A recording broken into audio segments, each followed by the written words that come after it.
Hello, and welcome to episode 153 on the Everyday Joy podcast. Hey, today is a very special episode. In fact, all the episodes this week, I really cherish these moments because it's going to be a time for just you and I to grab a cuppa together and unpack one of the moments over the last 50 episodes. And I actually want to draw today from an episode that wasn't too long ago. In fact, episode 148. It's based on 2 Timothy chapter 2 verse 16. Keep away from profane and foolish discussions which only drive people further away from God.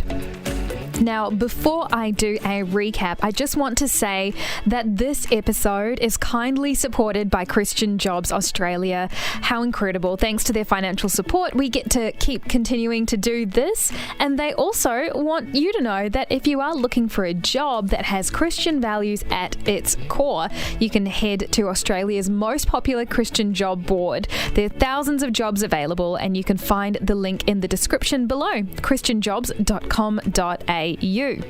So to recap in episode 148, and make sure you have a listen to it, it really does complement today's conversation. Jen talked about the generational impact that gossip had in her family.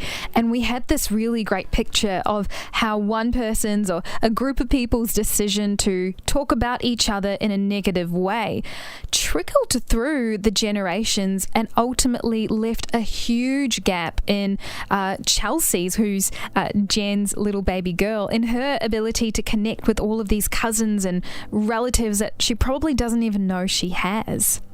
So with today's conversation, I want to take a more narrow focus. I want to share with you what it looks like in the moment when we choose to talk about someone, when we choose to gossip. What does that look like in terms of our everyday interactions, and how has that played out in my life? Because I can only really speak from my experiences.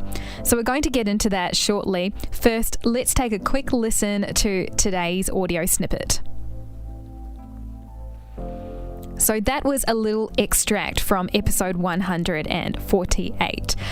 So let's dive in. Gossiping. My goodness.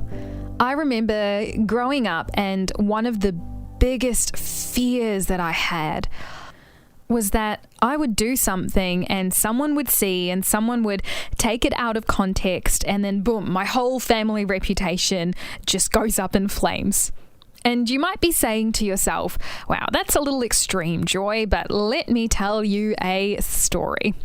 I was 11 years old and I was going to a new school, and I really struggled to make friends at this particular school. I don't know why, I really struggled to make that transition. And I had this really great friend, and he was super fun, he was friendly, and we just loved hanging out. Now, absolutely nothing romantic whatsoever. We just had a lot of things in common, and honestly, I was relieved to have a friend.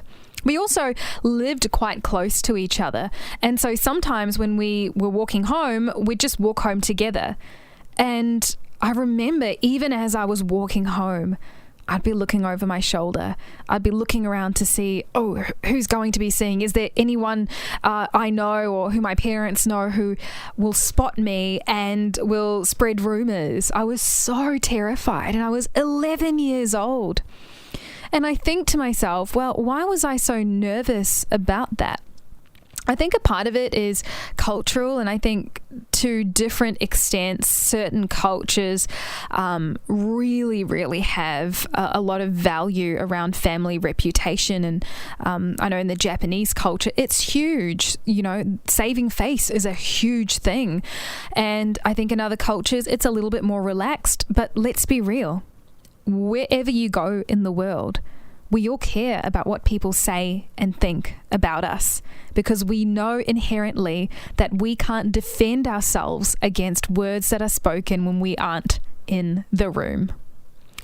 So going back to that time in my life where I was so stressed just as an 11-year-old walking home, I remember having a conversation with my dad about it. And my dad was just so understanding. But one of the things he said was, Joy, unfortunately, this is kind of the world that we live in. I remember thinking about it and feeling quite defeated. I'm also glad my dad just told me how it was. He was like, this is how people act. They like to talk about people. They love to tear you down. They love to speculate. It's just what people do. And you know what? I'm not saying I'm a saint in this department either. My goodness, I have to sometimes leave the room because I really want to stay and know all the juicy details. But here's the thing. I can absolutely understand the allure of talking about another person or their situation or why it happened or why you think they made that choice, when really it's not my business to talk about them. And in the same way, I felt that fear quite literally looking over my shoulder. I don't want someone else to feel fearful that, if Joy finds out, because I don't want to have that reputation of being a big mouth. I want to have the reputation of being someone who is a vault. We've got someone here in the office who we kind of have nicknamed the Vault because they are just incredible at being able to listen, and you know that what you have to share is safe with them. It's such a gift that they give. In a world where everyone is tooting their own horns and sharing information, to have someone who just listens and holds space for the conversation and gives you the gift of confidentiality, it is a huge, huge blessing. And I guess that's what I want to lean into with today's episode. Really wanting to do a deep dive into ourselves. What kind of person are we? Are we the vault? Or are we the big mouth? Are we the kind of person who people have to say, right, this is just between you and me, and they have to double check a few times before they share it with you? That's a good telltale sign, by the way. Or are you someone who people know intuitively that they can reach out to you and they don't even have to say this is confidential because they can trust that it is safe with you? And you know what? The Bible talks about this. Proverbs chapter 11 verse 13 says, "Whoever goes about slandering reveals secrets, but he who is trustworthy in spirit keeps a thing covered." Are you someone who is trustworthy in spirit? Maybe for you, you're listening and you're saying, Joy, I've not really done well in this space. I spill the tea too often, or I am there when others spill tea. So how do we navigate this together? How do we actively live out being someone who is trustworthy in spirit? How do we become someone who people can go to and know that that person is going to respect the agreement of confidentiality? It's a rare thing. And honestly, I think if we had more people who were good with keeping things to themselves, who didn't gossip, who didn't slander, who didn't do all of those things, I think we'd be a lot more open about the difficult times in our lives. I think so many people suffer silently simply because they've got no one they can trust enough to talk to about it. So let's together be the change. Here are 3 things, 3 ways we can step into that space to be that person who is trustworthy in spirit. Step number 1, honor your word. If you've said to that person, look, this is safe with me, make sure that it is with you and it stays with you. Maybe for you, every time you say it's safe with me, automatically your spouse is included. Well, mention that to them. Say, look, this stays with me, but as you know, I share everything with my husband, or I share everything with my wife anyway, so I hope that's okay. And just get it out in the open. Be honest and say, hey, this is safe with me, or caveat it and say, this is safe with me, but if this is something that I know could harm you, do I have your permission to talk to someone else about it? Someone that you trust, or something along those lines. The first thing is to honor your word. If you said that this thing is staying confidential, make sure it stays confidential. Number 2, Ask yourself why you feel the need to gossip or to share that information around with everyone else. Sometimes it could just be a filler. Really, you've got nothing else to talk about, so let's talk about people. In that case, well, ask yourself, what else can I be talking about? I shared that quote from Eleanor Roosevelt the other day in episode 148. What are some ideas you can talk about instead? Maybe you really want to hash out this subject with someone. Great, just take out all the details. Take out all the stuff that's going to point to that person. Perhaps someone's come to you and they've really talked about a difficult home situation. Now, that's not something that you want to broadcast to everyone. That's private stuff. But maybe what you can say to someone else is, how do you personally deal with family struggles? How do you personally navigate difficult times in the home?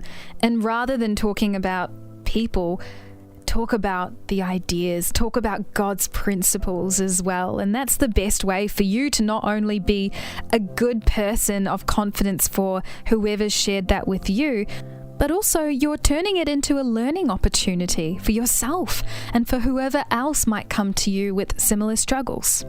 I think if we can dig deeper into why we first of all feel the need to talk about other people's stuff, that is some serious hardcore self-reflection, because you might find as you explore this, it's just a learnt behavior, and you are going to be the one in your family to break that cycle. Maybe for you, it comes from a different root cause, but do the work, dive into it, because you can't change a behavior unless you know what's causing it, right? Lastly, and here's my most important tip, don't try to play God. I think sometimes we get a real rush when people come to us and they want to share things. I think we need to be really mindful of the fact that we aren't God. We can't have all the advice on all things, and therefore we should always have a certain level of caution when giving people advice or when telling people what to do. Even people in a professional capacity never outright tell their clients or their patients what to do. It's a very dangerous thing to get into.